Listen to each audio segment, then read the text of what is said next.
अच्छा जी, अब हमने जो सेकेंडरी स्ट्रक्चर को समझना है। और प्रीवियस वीडियो में मैंने आपको पूरा प्राइमरी स्ट्रक्चर समझा दिया था। अब आपने सबसे पहले मेरे चैनल को सब्सक्राइब करना है, देन हम स्टार्ट करते हैं। अब हमने करना है सेकेंडरी स्ट्रक्चर्स ऑफ प्रोटीन्स। अब आप लोगों को स्ट्रक्चर के हिसाब से प्रोटीन को, क्योंकि ये बोर्ड में बहुत ज़्यादा इंपॉर्टेंट है, यह आता है प्राइमरी या सेकेंडरी को दोनों को मिक्स करके आ जाता है। ठीक है। The chain is protein molecules are not flat, मतलब कि इसमें हमने प्राइमरी में पढ़ी थी ना कि वो फ्लैट होती है, और इसमें हमारे पास नॉट फ्लैट, इसमें फ्लैट नहीं होती। इसमें हमारे पास they are usually into a coil, मतलब कि क्वाइल्स की फॉर्म में होती है और हेलिकल्स की फॉर्म में। हेलिकल अल्फा हेलिकल और बीटा प्लेटेड शीट की फॉर्म में होते हैं। अल्फा हेलिकल हम इसको कहते हैं कि जो से एक दूसरे के ऊपर फोल्ड हुई होती है, और जो एक दूसरे के ऊपर सही तरीके से क्वाइल हुई होती है उसको हम कहते हैं मतलब कि क्वाइल्ड फॉर्म में और हेलिकल फॉर्म में। इसकी हमारे पास है। और जैसे हमने प्राइमरी में पढ़ी थी कि दो एग्जाम्पल्स होती हैं, इसमें इंसुलिन और हीमोग्लोबिन की पढ़ी थी, और इसमें हम अल्फा हेलिक्स और बीटा प्लेटेड शीट के बारे में पढ़ते हैं। It is the most common structures in which basic polypeptide chain, मतलब कि ये बहुत ज़्यादा कॉमन स्ट्रक्चर होता है हमारे पास पॉलीपेप्टाइड चेन में। स्पेरिकल, मतलब कि ये ना एक दूसरे के ऊपर ना जुड़ा हुआ होता है और एक दूसरे के ऊपर क्वाइल्ड अरेंज की सूरत में पाया जाता है। ठीक है। It is usually very uniform geometrical structures with 3.6 amino acid, मतलब कि इसमें इमाइनो एसिड की तादाद जो होती है ना वो 3.6 होती है, और वो ऐसे ज्योमेट्रिकली मतलब कि तरतीब के साथ हमारे पास वो हेलिकल फॉर्म बनाए हुए होते हैं। ठीक है। Of helical form, the helical structure is kept by the formation of hydrogen bond, मतलब कि आपको पता है कि हाइड्रोजन बॉन्ड एक स्ट्रॉन्ग बॉन्ड भी होता है। तो एक मतलब कि वाटर के लिहाज से भी तो स्ट्रॉन्ग होता है ना, तो इसमें हमारे पास हाइड्रोजन बॉन्डिंग पाई जाती है।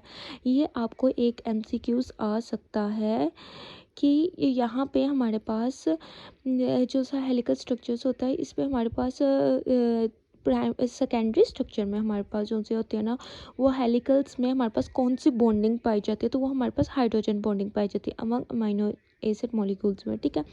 अब हम पढ़ते हैं बीटा प्लेटेड शीट के बारे में। There are formed by the folding back of the polypeptide, मतलब कि ये ना अपनी बैक फोल्डिंग में पाई जाती हैं। तो वो अभी हमने बताया कि इमाइनो एसिड जो होते हैं वो ऐसे अरेंज्ड होते हैं, इमाइनो एसिड से मिलकर तो प्रोटीन बनती है। तो ये सेकेंडरी स्ट्रक्चर हो गया, और ये जो सी बीटा प्लेटेड शीट होती है ना इन फोल्डिंग मतलब कि बैक फॉर्म में हमारे पास जो से पाई जाती है। आप इसको एज इट इज़ भी बोर्ड में लिख लोगे, इसका स्क्रीनशॉट लेके, तो आपको पूरे नंबर इंशाल्लाह मिल जाएंगे। और इसकी एग्जांपल हमारे पास सिल्क, तो इसकी बेसिक एग्जांपल है सिल्क। तो आप लोगों ने ना इसको याद रखना है। ठीक है।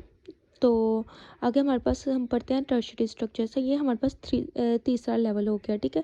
It is the tertiary structures polypeptide chains bend and fold upon itself, मतलब कि ये थोड़ा सा कम्प्लेक्स है, ये उससे भी थोड़ा सा कम्प्लेक्स हो जाएगा।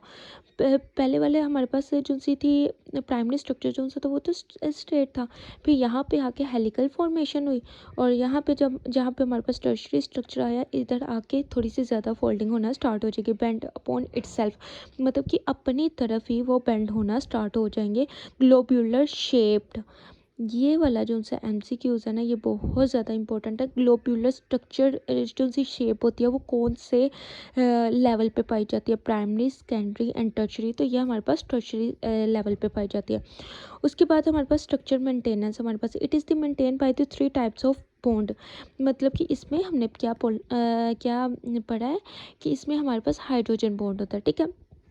और इसमें हमारे पास जो सा टर्शरी स्ट्रक्चर है इसमें हमारे पास जो से अमाइनो एसिड है उनके दरमियान जो से ना हाइड्रोजन कौन कौन से बॉन्ड पाए जाते हैं, कौन कौन से मतलब कि जो से उसको जोड़ने के लिए स्ट्रक्चर यूज़ होते हैं। जैसे हमारे पास आयनिक बॉन्ड भी हमारे पास होता है, हाइड्रोजन बॉन्ड भी, और डाइसल्फाइड बॉन्ड भी। ये सारे बॉन्ड जो होते हैं ये बहुत ज़्यादा स्ट्रॉन्ग होते हैं। ठीक है। तो इसकी वजह से वो कॉइल की फॉर्म में बना रहता है। और क्वाटरनरी स्ट्रक्चर जो होता है ये हमारे पास quaternary proteins are polymers of several tertiary structures, मतलब कि सेवरल